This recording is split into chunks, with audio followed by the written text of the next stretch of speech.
తెలుగులో మాట్లాడతావా మనం మాట్లాడతావా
టీచర్కు 2 లక్షలు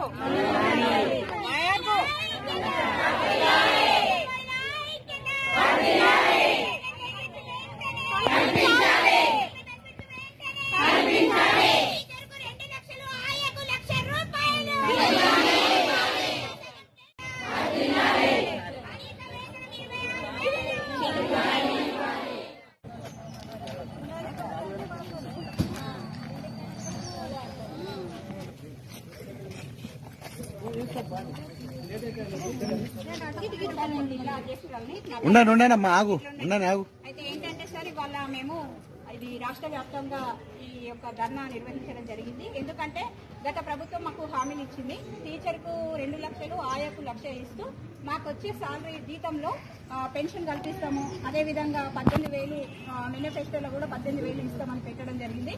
మేము ఇప్పుడు 5-6 నెలల నుంచి కూడా ప్రభుత్వం వచ్చి నుంచి కూడా ఓపిక పట్టుకుంటూ చూస్తున్నాం. ఇస్తుంది, అగ ప్రకటిస్తుంది.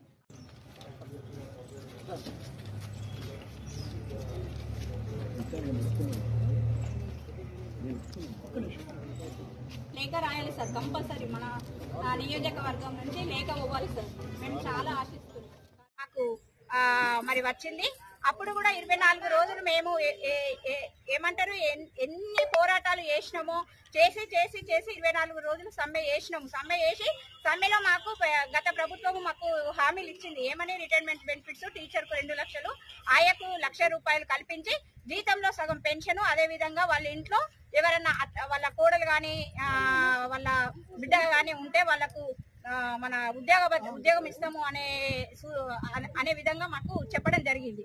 సరే చెప్పిండ్రు కదా అనేసి మేము 24 రోజుల సమ్మె తర్వాత మా సమ్మె హామీలు ఒప్పుకున్నారు అనేసి మేము సమ్మెను అప్పుడు ఉన్న సిచ్యువేషన్లలో ఎలక్షన్ మూమెంట్ కాబట్టి మేము ఆ సమ్మెను విరమించుకున్నాక ఇప్పుడు ఈ ప్రభుత్వం, కొత్త ప్రభుత్వం రావడం జరిగింది. మరి మేము 1000 కళ్ళతోటి మరి ఎదురు చూస్తున్నాము.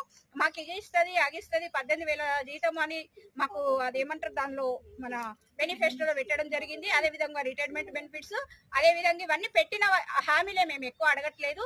గత ప్రభుత్వం ఏదైతే మాకు ఇచ్చిందో ఆ హామీల మీదనే మేము ఇవ్వమని ఇన్ని రోజులు ఈ ప్రభుత్వం వచ్చిన నుంచి 5-6 నెలల నుంచి మేము చూస్తూ వచ్చినాము, ఓపిక పడుతూ వచ్చినాము.